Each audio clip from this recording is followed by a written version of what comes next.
Pastor Ricardo Kapler é pastor sênior da Igreja Batista Bethesda, bacharel em teologia pela Faculdade Teológica Batista de São Paulo, fundador da Igreja Batista Bethesda e tem desenvolvido um ministério com ênfase nas áreas de liderança e células.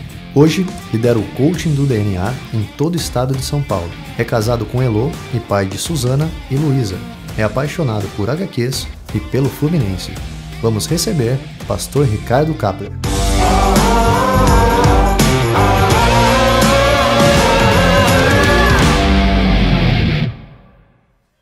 Glória a Deus, né? Não sei se melhor HQ ou Fluminense, muitos são chamados, poucos escolhidos. Glória a Deus. Eu quero partilhar uma palavra com você, né? Deus tem colocado no meu coração, eu estava orando nessa semana, qual a direção a tomar, o que eu iria ministrar, e sem dúvida nenhuma, tudo aquilo que nós temos vivido como igreja, Deus me deu essa palavra, uma palavra que eu tenho ministrado especificamente para pastores. Então eu não ministrei essa palavra para a igreja, mas eu creio que é uma palavra que tem muito a ver com aquilo que eu tenho vivido como pastor dessa igreja, que tem a ver com a plantação dessa igreja, com as crises que nós vivemos. Eu quero conversar com você, solta para mim, Vitor, sobre aproveite as crises para gerar uma liderança frutífera. Você pode falar isso? E aí eu vou pedir a sua paciência, ainda estou com 38 de febre, mas, e aí essa palavra tem tudo a ver com isso, mas eu quero convidar você mais uma vez a ficar em pé e abrir a Bíblia em Josué capítulo 1. Josué capítulo 1, os versos de 1 a 9. Essa é uma palavra que eu tenho carregado, é uma palavra que nos momentos de crise que você como membro da Bethesda sabe, as crises que nós temos passado, as lutas que nós temos enfrentado, e eu tenho carregado essa palavra tem tocado na vida de pastores, tem tocado na vida de ministros em alguns lugares que eu tenho ido, e orando nessa semana, Deus nitidamente falou, essa palavra é para ser ministrada para os seus líderes, é para a sua comunidade. E o texto é Josué capítulo 1, de 1 a 9, quem achou diz amém. Diz assim: depois da morte de Moisés, servo do Senhor, disse o Senhor a Josué, filho de Num, auxiliar de Moisés: meu servo Moisés está morto. Agora, pois, você e todo esse povo preparem-se para atravessar o rio Jordão e entrar na terra que eu estou para dar aos israelitas. Como prometi a Moisés, todo lugar onde puserem os pés eu darei a vocês. Seu território se estenderá do deserto ao Líbano e do grande rio Eufrates, toda a terra dos hititas até o mar grande no oeste. Ninguém conseguirá resistir a você todos os dias da sua vida. Assim como estive com Moisés, estarei com você. Eu nunca o deixarei, nunca o abandonarei. Seja forte e corajoso, porque você conduzirá esse povo para herdar a terra que prometi sob juramento aos seus antepassados. Somente seja forte e muito corajoso. Tenha o cuidado de obedecer a toda a lei que o meu servo Moisés lhe ordenou. Não se desvie dela nem para a direita nem para a esquerda, para que você seja bem sucedido por onde quer que andar. Não deixe de falar as palavras desse livro da lei, de meditar nelas de dia, de noite, para que você cumpra fielmente tudo que nele está escrito. Só então os seus caminhos prosperarão e você será bem sucedido. Não fui eu que lhe ordenei? Seja forte e corajoso, não se apavore, nem desanime, pois o Senhor, o seu Deus, estará com você por onde você andar. Repita e diga assim: não fui eu que lhe ordenei? Seja forte e corajoso, não se apavore, nem desanime, pois o Senhor, o seu Deus, estará com você por onde você andar. Vamos orar mais uma vez. Senhor, nós trememos e tememos diante da tua palavra. Pedimos a Ti que com a história de Josué, através da palavra, aquilo que o Senhor registrou nas Escrituras, ajuda-nos a lidar com as nossas crises. Senhor, ajuda-nos a lidar, aproveitar para gerar uma liderança frutífera, casamentos frutíferos, células frutíferas. Nós suplicamos a Ti igrejas frutíferas para a Tua honra e para a Tua glória. Espírito Santo, gera cura naqueles que estão num caminho de transição, naqueles que estão passando por lutas no deserto. É o que eu clamo. Espírito Santo, glorifica o Teu nome e edifica a Tua igreja em nome de Jesus. Amém, amém e amém. Pode se assentar, queridos. Todos nós que estamos aqui, a maioria líderes líderes de célula, tem pastores. Nós estamos envolvidos num processo e um desejo no nosso coração, que é levar as nossas famílias e as nossas igrejas a alcançar as nossas cidades. Quem pode dizer amém? Nós desejamos isso. Esse é o alvo. Nós queremos fazer a diferença. Eu não tenho dúvida, você que está aqui nessa conferência, que é de outra comunidade, faz parte do movimento de igrejas em célula, o desejo, o alvo é frutificar, é alcançar, impactar a sua cidade, impactar o lugar que você está inserido, mas nós precisamos entender que isso tem um processo. Esse alvo tem um processo que se chama transição. Transição. Esse alvo de frutificação tem a ver com um processo de transição. É uma terra de mudança. E esse texto de Josué é exatamente isso que a palavra de Deus está nos ensinando. Josué, você conhece o texto, é um texto já muito utilizado, não é algo incomum. Deus levanta um líder nesse processo de conquista de uma terra prometida. Havia uma promessa, havia uma palavra, mas havia falecido um grande líder, talvez o maior líder da história de Israel. Não era um momento fácil para Josué. Deus falou, você vai tomar posse da terra, mas substituir Moisés era um desafio gigantesco.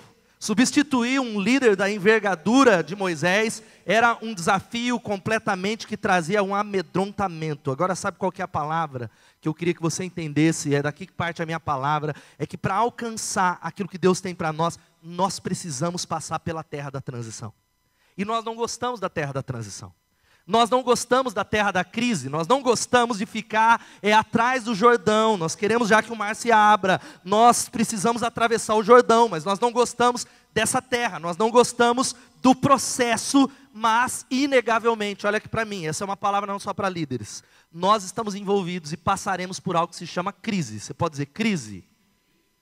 O viver humano é um viver em crise, só pelo fato de você viver, você já enfrenta crises. Tem crise que é o diabo que arruma para você, tem crises que Deus ele permite, coloca e usa, e tem algumas que são sarnas que você está arrumando para se coçar, mas o fato é que existem crises, nós enfrentamos crises, e a palavra, veja só, crise significa um momento decisivo, uma alteração repentina no curso de algo, ela vem do latim, crise tem a palavra do sentido vento, sabe o que significa?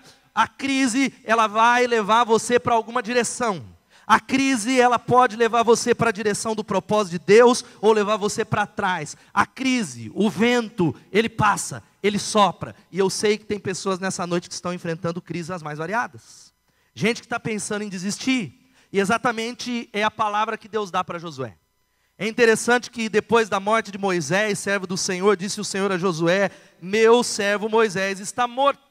Ele morreu, agora pois prepara-te para que você e esse povo atravessem o rio Jordão para entrar na terra que eu vou dar para vocês. Você pode dizer amém?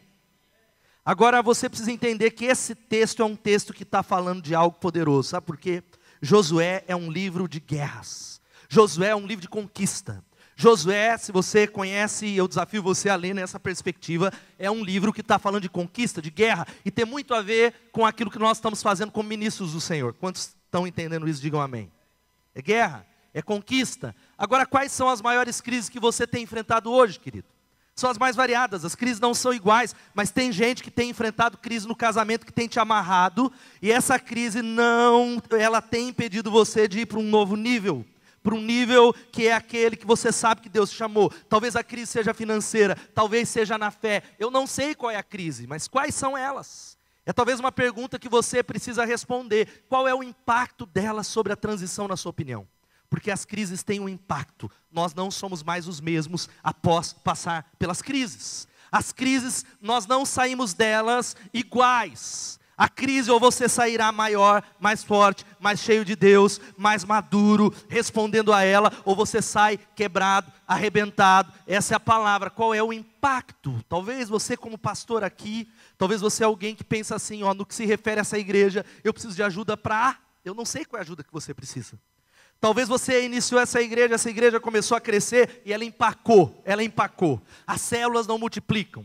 O seu ministério, talvez ela não vai mais, ou talvez você diz assim, pastor, olha, o que eu sei é que o que cada vez mais chega é boleto para pagar, e o dinheiro diminui cada vez mais, não entra, e eu estou com uma dificuldade financeira, ou a dificuldade é com liderança, ou a dificuldade são com pessoas, mas eu queria que você entendesse algo aqui nessa noite. um processo que se chama peneiragem. Você pode falar peneiragem? No processo em que Deus vai nos levar para a terra prometida, para o alvo que Ele tem, Ele vai nos peneirar. Você pode dizer, Deus tenha misericórdia? Ou glória a Deus. E aí depende da perspectiva e a realidade. Você já ouviu isso? A palavra para crise no chinês, você já ouviu lá que a palavra wage significa perigo ou oportunidade. A maneira com que você responde à crise, e eu tenho pastoreado líderes que na hora da crise eles voltam para trás. Na hora da crise eles desistem, mas a crise pode gerar, e você vai definir isso, se vai ser um perigo ou uma oportunidade para você ir para um novo nível no nome de Jesus. Eu não vou nem falar de empreendedorismo, está ali, né? A Giza, que trabalha um pouco nisso, gente que trabalha no mundo corporativo, todos os grandes CEOs, não estamos nem falando de igreja, aqueles que são os grandes CEOs de empresa, eles precisaram quebrar pelo menos 3 vezes, resiliência, porque entenderam que crise ela pode gerar, e ela traz com ela perigo ou oportunidade, e a crise ela traz uma oportunidade de mudança, o vento significa isso, a crise está chegando para mudar alguma coisa, você pode dar um glória a Deus? Quero falar uma frase, o Charles Darwin, ele diz assim, que não é a espécie mais forte que sobrevive, tampouco mais inteligente, mas sim a mais adaptável às mudanças. A mudança, uma outra coisa, Heráclito diz que nada é permanente, exceto a mudança. Eu gosto demais dessa frase, vamos falar isso? Fala para o irmão que está do seu lado, nada é permanente, exceto a mudança. Vai mudar, está mudando. O Stephen Hawking, ele diz que inteligência é a capacidade de se adaptar à mudança. O John Kennedy diz que a mudança é a lei da vida. E aqueles que apenas olham para o passado ou para o presente irão com certeza perder o futuro. O seu futuro está a um passo da mudança. Deus está chamando você para mudar nessa noite em nome de Jesus. Quantos estão entendendo? Digam amém. Mas o que eu vim trazer e partilhar com você é quais são as crises que são geradas, que Josué passou e que nós precisamos aprender a lidar com elas. Você já entendeu nessa introdução que não tem como se livrar. Deus não te livra de crises. Deus não livrou Jesus. Você não vai ser livre das crises. A questão é, quais são elas, aquelas que são geradas, e o que é que eu preciso aprender para lidar com essas crises. A primeira crise que eu acredito nesse texto que Josué passou foi essa. A crise gerada pelo saudosismo. Vamos falar isso todos juntos? A crise gerada pelo saudosismo. Olha só o que diz o capítulo 1, versículo 2, é interessante que Deus, Ele olha e Ele diz uma palavra, Ele diz, meu servo Moisés morreu, Moisés está morto, passou, acabou, ei Josué, levanta a cabeça, já era, o defunto morreu. Moisés foi maravilhoso, poderoso, abriu o mar vermelho, respeitado, mas morreu. Fala para o irmão que está do seu lado, morreu. É interessante que o que é o saudosismo? Eu tenho visto e nós corremos o risco, como líderes dessa comunidade, que tem falado sobre mudanças, como líderes de célula, como casais, de ficar com uma saudade excessiva daquilo que foi lá atrás.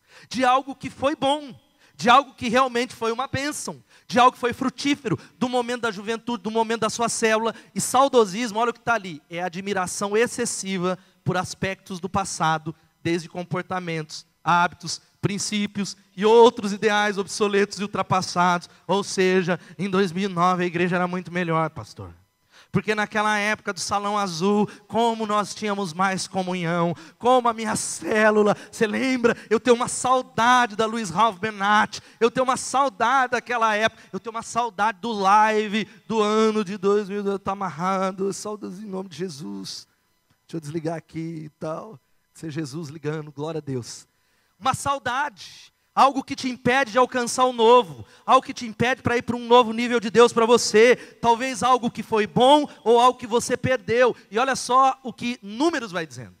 Eu creio que Josué ele passou por isso, não só Deus dizendo que Moisés está morto, mas porque ele passou isso. Ele era um dos 12 espias que olhou para a terra. Ele e Caleb traz um relatório positivo, mas 10 daqueles homens contaminaram o povo. E olha só a palavra do povo: que saudades dos peixes que comíamos de graça no Egito. Também tínhamos pepinos, melões, alhos porós, cebolas e alhos à vontade. Deus tem a misericórdia, irmão. Você pode dizer misericórdia? Quando a gente fica preso no passado, a gente começa a ter saudade de pepino, a gente começa a ter saudade de alho poró, a gente começa a ter saudade de cebola. A gente começa a dizer que saudade de ser escravo no Egito, e o fato é que Moisés está morto. Ei, querido, olha aqui para mim, morreu, acabou. Foi bom enquanto durou, acabou. Foi bom aquela célula, aquela liderança, aquelas pessoas que talvez você discipulou e hoje não estão. Deus está trazendo essa palavra para dizer para você, Moisés está morto, segue em frente. Esquece isso, olha só o que diz Eclesiastes capítulo 7, versículo 10. Não diga, porque os dias do passado foram melhores que os de hoje, pois não é sábio fazer tais perguntas. E eu amo a NVT que diz assim, vamos ler, eu queria que você lesse comigo, vamos lá? Não viva saudoso dos bons e velhos tempos, isso não é sábio. Tem gente que é assim, é uma saudade, que a igreja era boa na minha época, pastor. Hoje esses pastores usam calça rasgada, é tudo estilo, cabelo, etc e tal. Gente boa era a nossa juventude, Edmilson, não é, Paulo? Lembra que a gente brincava de escravos de Jó, jogava o caxangá, os jovens tinham que brincar disso aqui. Não viva saudoso dos bons e velhos tempos, isso não é sábio, diz a palavra de Deus. Isso não é sábio, o tempo passou e nós precisamos entender algo espiritualmente falando, que tudo, exatamente tudo no reino de Deus opera através da fé, você pode dizer amém? Tudo tem a ver com isso, e a fé tem a ver com olhar para o futuro, porque tudo é ativado através da fé. Se você crê nisso, dá um glória a Deus. Tudo. Eu estava ali desde quinta-feira com 38 graus de febre, estava ali, deixei o pastor Pedro no hotel, me enrolei num cobertor, depois eu falei, eu vou pregar, eu tomo posse pela fé em nome de Jesus, tem que mudar a linguagem. Aí o pastor Alexandre falou, ei, tá bom, em nome de Jesus, estou curado em nome de Jesus, porque tudo é ativado através da fé, louvado seja o nome de Jesus. Sabe o que está impedindo essa célula de multiplicar? A saudade do passado. Sabe o que está impedindo a nossa igreja de ir para o nível que Deus já falou, porque nós temos promessa? É o saudosismo, é a crise gerada por aquilo que você foi. Segunda coisa, sabe qual é? É a crise gerada pela busca de aprovação e comparação. Josué, ele passa por uma crise de aprovação e comparação sem dúvida nenhuma. Porque ele substitui um grande líder. Substituir alguém que vai quebrando a igreja é fácil, pastor Pedro. Substituir um pastor que afundou a igreja é fácil. Mas substituir um líder como Moisés é um grande desafio. Substituir alguém que deixou o país no auge é um desafio. E a crise são duas, da aprovação, porque nós queremos ser reconhecidos. Nós desejamos. Eu tenho me deparado com líderes que eles estão lá em cima ou estão lá embaixo, dependendo dos aplausos dos homens. Dependendo se, olha, o meu líder ele aprovou, falaram mal de mim, e a questão da comparação é algo tão sério, e como diz o Joel Osteen, comparação é distração. Você pode dizer isso, comparação é distração? E querido, algo que maximiza isso são as redes sociais. As redes sociais trazem algo no coração não só dos pastores, que isso é algo que, claro, nós usamos, é uma ferramenta poderosa, mas que está destruindo pessoas, gerando crises desnecessárias. Por quê? Porque você olha e começa a se comparar. E aí você começa a dizer, poxa, eu sou um pastor, tenho tão pouco seguidor, mas tem um cara lá que tem 500 mil, meu Deus, meu ministério não é relevante, pastor, não é relevante. Porque nós começamos a medir o nosso ministério por likes, por curtidas, por compartilhamentos. E aí você começa a entrar e fala, nem os miseráveis da igreja curtem as minhas coisas, meu Deus, vai lá, glória a Deus, estamos valendo é nada. Sabe qual que é o problema? Comparação é distração, querido. Comparação. Gente que compara o casamento com o casamento do outro. Quero dizer para você que você não está lá de segunda a segunda, queridão. Porque o filho do outro é maravilhoso. Vai lá passar uma semana que você vai ver. Porque o marido bom é o marido, a mulher da outra. Vai lá passar. Cadê os casados aqui? Levanta a mão. Eu já falei isso muitas vezes, né? Que a igreja é o único lugar que tem jararacas batizadas e cavalos transformados. Deus está de olho, irmão. Isso é uma bênção na sua célula. Mas sua mulher está aí, falando. Olha o que diz a Pete. Olha, Deus usa até os profetas seculares. O importante é ser você, mesmo que seja estranho. Seja você em nome de Jesus. Seja você, querido. Nós fomos ungidos para sermos nós mesmos em Cristo. Nós fomos ungidos para realizar aquilo que Deus nos chamou para fazer. Deus chamou você para desenvolver o teu ministério. Para de olhar para o lado, corra a sua corrida em nome de Jesus. Eu me lembro que quando nós iniciamos a Bethesda, essa é uma luta, pastor Pedro. Eu me lembro que você sabe, você já ouviu essa história, você é membro dessa igreja, tem membros fundadores, de que eu atravessava lá do outro lado para chegar a Bethesda, eu passava por 8 igrejas, e era uma coisa impressionante, toda igreja cheia, só a nossa vazia. Era uma misericórdia. E nós inventamos de colocar o culto mais tarde. E aí eu passava, era a assembleia lotada, era a quadrangular lotada, e era a Betesda vazia, e ali Deus foi trabalhando no meu coração, que comparação é distração, seja comparação para alguém que está na sua frente ou embaixo, porque nós gostamos de olhar, comparar e dizer, ó, a igreja do lado, ela tem menos pessoas. Eu me lembro que no auge do crescimento da nossa igreja, Deus ele falou claramente comigo, e eu passei perto de uma igreja, e não tinha quase ninguém, tinha 2 carros, e eu, Senhor, tem misericórdia, tem quase ninguém, coitadinho povinho lá, o Senhor abençoa aquela igreja. Deus nitidamente falou comigo, Ele falou, você está certo disso, você quer realmente que essa igreja seja abençoada? Eu falei, eu quero, Senhor, mas você quer que ela seja mais abençoada que a Betesda? Você estaria disposto a orar para que essa igreja cresça muito mais que a Igreja Batista Betesda? E aquilo foi um choque no meu coração, gerado pelo orgulho, porque a crise que nós enfrentamos é a crise da comparação e da aprovação. É por isso que, veja só, Deus ele fala para Josué, leia comigo esse texto, vamos lá. Ninguém conseguirá resistir a você todos os dias da sua vida. Assim como eu estive com Moisés, eu estarei com você. Nunca o deixarei, eu nunca o abandonarei. Louvado seja o nome de Jesus. Ele está falando, querido, ei Josué, não importa o povo, não importa a comparação com Moisés, ninguém vai resistir a você todos os dias por uma razão. Eu estarei com você, eu estou com você. Essa é a palavra que Deus está dando para você nessa noite no nome de Jesus. A gente fica preocupado com os aplausos humanos. A gente fica preocupado, gente que vai lá para o fundo do poço quando há uma crítica. Olha só o que diz o Andy Stanley, não existe vitória nas comparações. Querido, talvez você precisa sair das redes sociais. Talvez gente que é o pecado, ele pega esse Instagram e aí ele fica lá passando e o coração vai contaminando. Aí ele fica olhando, misericórdia, olha a unção está só naquela igreja, miserável, o que ele está fazendo lá? Sabe o que Deus está falando para você, querido? Não busque a aprovação dos homens, não se compare, corra a sua corrida, siga diante daquilo que Deus tem para você no nome de Jesus. Sabe qual que é uma terceira crise? A crise gerada pelo abandono. A crise gerada, você pode dizer a crise gerada pelo abandono? Pessoas irão te abandonar, diga misericórdia, mas é a realidade, é uma crise que Josué, você fala, pastor, onde é que está isso no texto? Eu não vi em Josué capítulo 1, ele foi abandonado, porque eu penso e entendo que quando ele, que era um dos 12 espias, preste atenção, ele viveu com aquela geração que eram seus familiares, seus amigos de infância, as pessoas que ele amava, quando eles vão para a terra prometida, todos eles que duvidam, sabe qual que é a palavra de Deus? Que ninguém entraria na terra prometida, apenas Josué e Calebe. Sabe o que aconteceu? Todos eles morreram, abandono, ficaram para trás. E olha só, eu tenho vivido, vocês sabem disso, e talvez você tenha vivido nas suas células, talvez você tenha vivido em outros aspectos. Assim como Deus traz as pessoas para as nossas vidas de modo sobrenatural, Ele vai tirar algumas pessoas de nós sobrenaturalmente também. Assim como Deus ele traz gente sobrenaturalmente e liga, Ele vai tirar pessoas de maneira sobrenatural também. E tem muita gente chorando, falando, meu Deus, onde eu errei, o que aconteceu? E querido, eu tenho tentado viver no meio de tantas lutas. Uma das maiores crises que eu passei, e eu não vou partilhá-la aqui, porque eu não tenho tempo para isso em 2015, vocês sabem, as portas de entrar nesse local, talvez uma das melhores fases da igreja, por causa de um grupo pequeno que foi embora, mas aquilo estava acabando comigo. E a liderança falando, pastor, esse povo não estava com você, esse povo não era nem líder de célula, esse povo não amava a igreja, mas foi uma crise pessoal, onde Deus estava me peneirando, me ensinando esses princípios que eu preciso me lembrar. Sabe qual é? Não tente convencer as pessoas a amarem você. Não tente persuadi-las a ficarem além do tempo em que forem úteis. Deixe elas irem.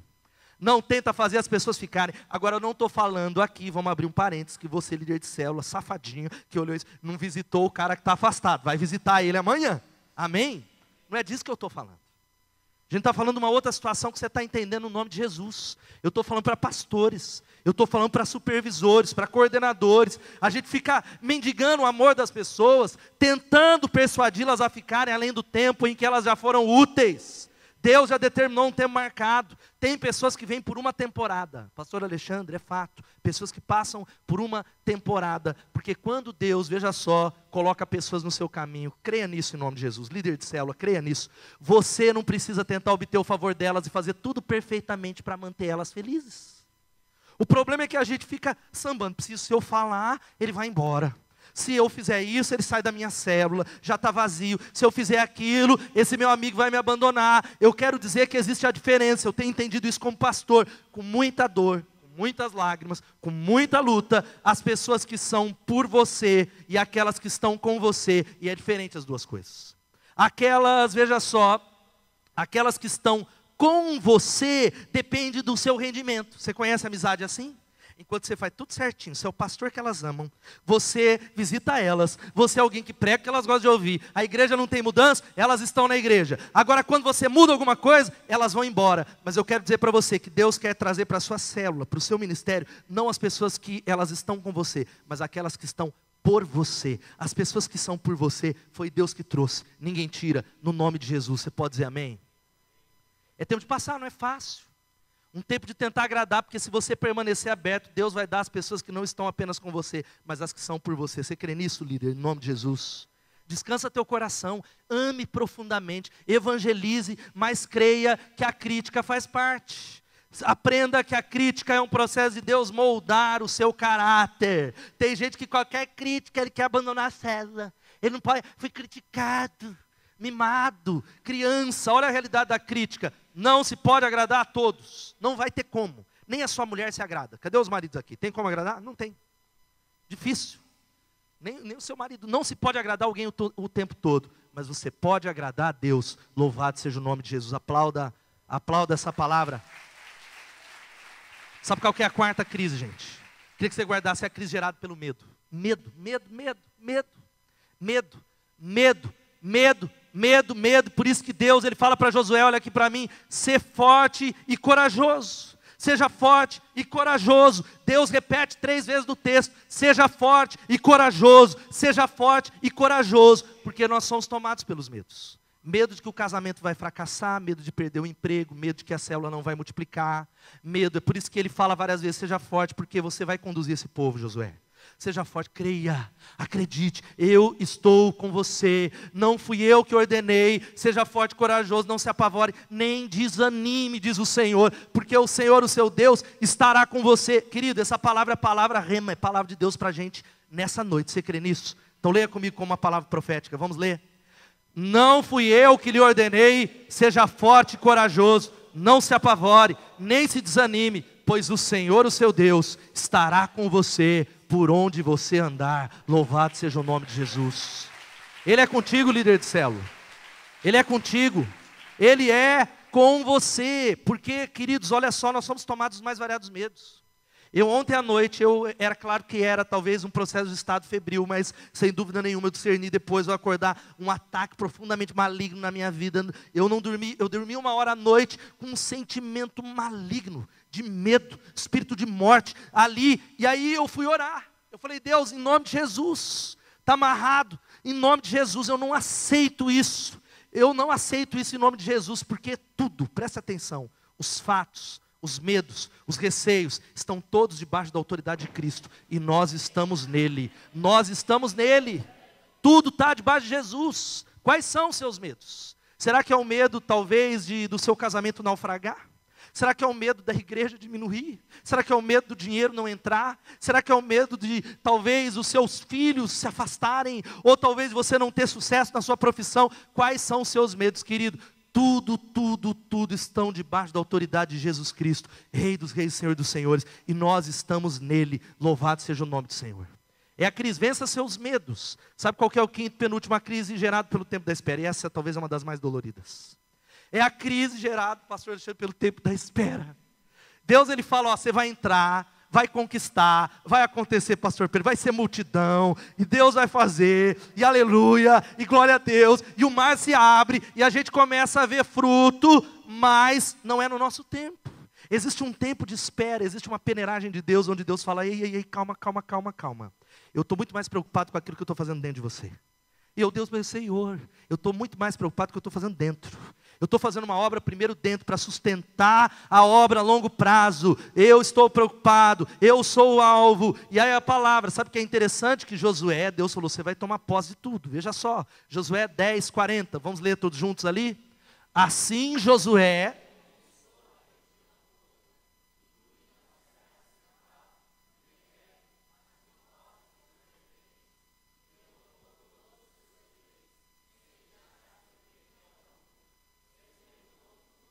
Aleluia. Glória a Deus, glória a Deus. Eu gosto demais desse livro de guerra. Olha só o que diz: ele exterminou, derrotou os reis, sem deixar sobrevivente algum, exterminou tudo que respirava. Há um símbolo espiritual nisso, é conquista. Mas sabe quanto tempo demorou? 14 anos. Se você pega de Josué capítulo 1 até esse texto, demorou 14 anos. Você já parou para pensar? Gente, está levando tempo demais. Está levando tempo demais. A minha esposa não se converte. A minha célula, aquele chamado que Deus me deu para plantar uma igreja num outro local. Deus me chamou para fazer a diferença nessa nação. Está demorando demais. É uma crise gerada pelo tempo de espera. É interessante que, veja só ainda. Ele conquistou tudo isso, mas Josué 13:1, Deus diz: olha Josué, você ainda está muito envelhecido. E ainda há muita terra a ser conquistada. Fala para o irmão que está do seu lado: há muita terra a ser conquistada. Tempo de espera, gente. Talvez a maior crise que eu como pastor tenha enfrentado nesse processo nosso é essa crise gerada pelo tempo de espera. É apressar e falar: Deus, eu não estou entendendo, Senhor. Deus, eu quero que o Senhor apresse esse processo. E sabe qual que é o processo principal? Deus está formando você nessa noite. Porque os dons, eles te evidenciam, mas é o caráter que te consolida. Os dons te elevam, sabe o quê? Para todo mundo te conhecer. Os dons te colocam nos holofotes, no palco. Mas o que vai consolidar o teu ministério é o caráter. É quem é você quando ninguém está olhando. Olha só o que diz o Bonds. Ele diz que o homem e mulher de Deus é formado em recintos secretos. Está vendo a crise aí? Sua vida e suas convicções mais profundas nasceram da comunhão secreta com Deus. É lá, quando ninguém está vendo, no seu sofrimento, nas suas lágrimas. É a crise que está formando e preparando você para aquilo que Deus tem. Quem pode dizer amém? Olha só, sabe qual que é o segredo? E o Paulo vai subindo já aqui. É interessante que um dos conselhos que Deus dá é: não deixe de falar as palavras desse livro da lei. De meditar nelas de dia e de noite, para que você cumpra fielmente tudo o que nele está escrito. Só então os seus caminhos prosperarão e você será bem-sucedido. Sabe o que Deus estava falando para Josué? Josué, aprenda a ouvir a minha voz. Aprenda a ouvir a minha voz. O segredo está em ouvir a voz de Deus. E aí a gente precisa entender: não ouça o que os cananeus estão sussurrando atrás da muralha. Ouça os gritos de Deus que vêm dos céus em nome de Jesus. Não é o que os cananeus estão bradando lá que tem gigante, mas é o que Deus está falando para você, querido. Você está debaixo de uma promessa. Nós estamos debaixo de uma promessa. E fecho, enquanto Paulo vai tocando e a banda vai subir daqui a pouquinho, eu vou dar um sinal. Primeiro, sabe qual que é o conselho? Aprenda a fechar os ciclos e siga em frente no nome de Jesus. Tem gente que precisa fechar ciclo aqui. Tem gente que está amarrado em 2009, em 2012. Tem gente que ficou no salãozinho lá atrás ainda. Tem gente que está lá no Atlético, não entrou ainda nesse local. Tem gente que está, não é nem no Atlético, Edmilson, está lá naquele primeiro salãozinho na Rodolfo de Camargo. O cara ficou lá. Conheço gente da nossa comunidade que está lá ainda, aquela mesma igreja. Tem que fechar ciclo no nome de Jesus. Fechar ciclo não só do fracasso, mas do sucesso. Talvez você viveu um tempo tão poderoso de liderança na sua célula, mas acabou. Moisés está morto. Fecha esse ciclo, siga em frente. Segundo, não negocie a visão que Deus deu a você. Eu pregando essa palavra e orando e falando: Deus, essa palavra eu me comprometo em nome de Jesus. Eu vou dar a minha vida. Eu não vou negociar a visão que Deus deu para mim em nome de Jesus e a nossa igreja. Não negocie a visão que Deus deu para você. Eu tenho visto uma geração perder o bonde da história, da estrada, e que não vai ver aquilo que Deus tem para a gente, porque negociou a visão. Trocou por um prato de lentilhas, como Esaú, que era profano, e trocou a bênção da primogenitura por causa de um prato, por causa da fome. Tem gente trocando um projeto eterno por causa, sabe do que? De imediatismo. Não negocia a visão não, querido. Não negocia, persevera, anda junto no nome de Jesus. É por isso que Deus, Ele falou: ninguém vai resistir você todos os dias da sua vida. Assim como eu estive com Moisés, eu vou estar com você. Eu não vou deixar você e eu não vou te abandonar. Ei, líder, Deus que está falando isso para você. O que te sustenta na liderança de célula não é a palavra do pastor Ricardo, é essa palavra de Deus. Deus que te chamou. Não foi você que escolheu Ele, Ele te escolheu e falou: eu não vou te deixar, eu não vou te abandonar. Você crê nessa palavra? É isso que sustenta a gente na hora da crise. É isso que faz, pastor Alexandre, na hora das crises, que parece que nós vamos ser engolidos, fazer a gente continuar e falar: eu não vou parar, eu não vou parar. Terceiro, aprofunde as suas raízes e desfrute a jornada. Minha maior luta tem sido essa, de verdade, é uma confissão para a igreja. Domingo vocês viram a minha carta que eu fiz sobre a frequência, né? Não vamos entrar nesse assunto, já passou. E eu numa crise, estava indo para o Rio de Janeiro, um ataque espiritual muito grande. E fui para o Rio de Janeiro pela misericórdia de Deus, no hotel. Falei, Elô, ora por mim que eu vou pregar só pela misericórdia. E era um ataque espiritual, maligno na minha mente. E aí o louvor, eu orando, e Deus usou lá. Voltei para casa na terça-feira, e aí no sofá eu orando. E aí o Espírito Santo nitidamente, ele falou assim para mim. E ele falou assim, falei para o Alexandre hoje: por que você está tão preocupado com a frequência da igreja? A sua preocupação não é a glória de Deus, é a reputação da Betesda, é a sua reputação. E aí na hora, gente, uau, eu levantei, e aí 500 quilos da minha costa foi embora. Eu falei, uau, é verdade, por que eu estou preocupado? Por que eu estou preocupado com aquilo que não está na minha mão? E eu fui para o quarto e falei, Elô, Deus já resolveu o problema. Ela, qual é o problema? O problema sou eu. Nitidamente Deus falou para mim que o peso que a gente está carregando às vezes na célula, querido, você não está preocupado com a glória de Deus. Você está preocupado com você, o que vão pensar. E aí sabe qual que é a dificuldade? É que a gente não desfruta a jornada, que é o ser igreja, o amar as pessoas, o se relacionar, o poder pregar, o poder orar, falar, eu quero ser igreja, eu quero desfrutar da jornada. Como diz o Salmo capítulo 1 versículo 3, é como árvore plantada à beira de águas correntes, dá fruto no tempo certo, e suas folhas não murcham, e tudo que ele faz prospera. Mas é no tempo de Deus, no tempo certo, querido, é no tempo dele. Você crê nisso? Mas Deus, ele está aprofundando a gente, porque aprofundar faz de você grande por dentro. Eu tenho entendido muito isso. Deus tem feito, vocês sabem disso, gente, é cada crise, é dispensa de pastor, e cada crise que eu tenho tido que enfrentar, e cada vez que eu vou trazer palavras para pastores, pastor Alexandre, eu falei, Deus, eu estou entendendo o que o Senhor está querendo fazer. Louvado seja o nome de Jesus. Como diz o Richard Foster, que é o nosso mal, querido. Eu quero orar, depois a gente vai ouvir o pastor Pedro, mas eu queria que você pensasse nisso, que a superficialidade é a maldição dos nossos dias. A doutrina da satisfação instantânea é um dos principais problemas espirituais. Nós precisamos desesperadamente, não é de pessoas mais inteligentes ou bem dotadas, mas de pessoas profundas, que estão crescendo dentro, em maturidade, respondendo à crise. Qual é a resposta que você vai dar diante da crise, querido? Se te mostrares fracos na hora da angústia, a tua força será pequena. Se te mostrares fraco, ou se você se mostrar frouxo, a sua força será pequena. Provérbios 24:10. A crise não é para te reprovar, mas é para provar você no nome de Jesus. Eu fecho que muitas pessoas ficam presas no processo e não progridem, porque elas estão constantemente, veja só, querem estar em outro lugar, tanto em relação ao que o Senhor as está ensinando, quanto no que estão colocando nas suas mãos. Elas querem que o Senhor desenvolva suas raízes em meio às suas paixões, onde se sentem mais vivas, mas nem sempre funciona assim. Não podemos assistir somente aulas opcionais no processo de desenvolvimento das nossas raízes. Tudo é parte do que Deus quer fazer. Mas a gente não quer. Deus queria estar lá na frente. Eu queria estar num outro momento.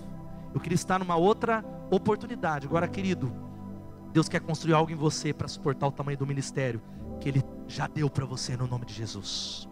Ele já deu, querido. Eu estou entendendo que cada crise que eu estou passando, eu falei, Deus, louvado seja o nome. Vai ser grande a colheita, louvado seja o nome de Jesus. Na hora que a porta abrir, não vai ser grande a colheita em nome de Jesus. Quem crê nisso, diga amém.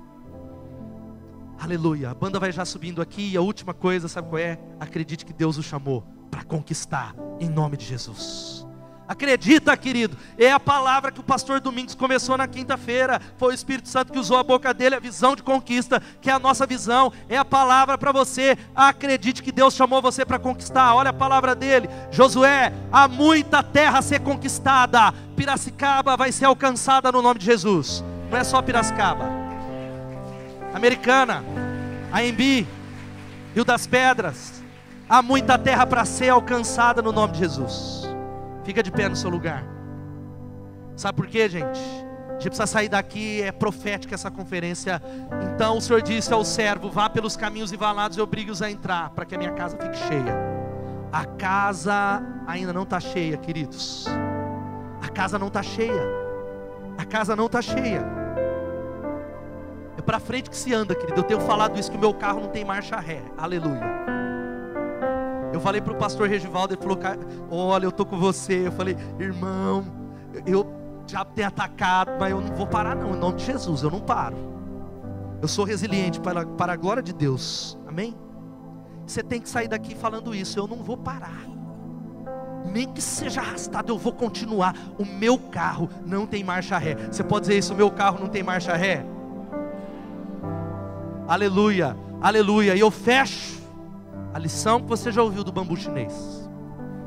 Você sabe que o bambu chinês, quando ele é plantado na terra durante 4 anos, um pequeno broto tenro se levanta durante 4 anos. Parece que nada está acontecendo. Nada, parece que nada está surgindo. Mas no 5º ano, sabe o que acontece? Que aquele processo é um aprofundamento de raiz. Ele cresce 24 metros. Porque é um processo de que primeiro, para crescer, você precisa crescer para dentro em nome de Jesus. É isso que Deus está fazendo na sua célula, querido. Você crê nisso? Eu queria orar com você. Abaixa sua cabeça enquanto a banda está chegando aqui. E eu sei que tem muita gente em crise, como eu estou em crise, como estaremos em crise. Mas a grande questão é, como é que eu vou aproveitar essa crise, pastor, para gerar uma liderança frutífera? Como é que eu vou aproveitar? Eu estou tomando uma decisão de aproveitar essa crise, e eu irei em nome de Jesus frutificar. Eu estou tomando a decisão. Enquanto nós cantamos, se você está tomando uma decisão de colocar algo, seus medos, de colocar algo diante de Deus, sai do seu lugar. Eu sei que agora a gente está com menos corredor, mas pede licença, vem aqui à frente. Nós vamos adorar com essa canção e orar em nome de Jesus. Pode vir, eu.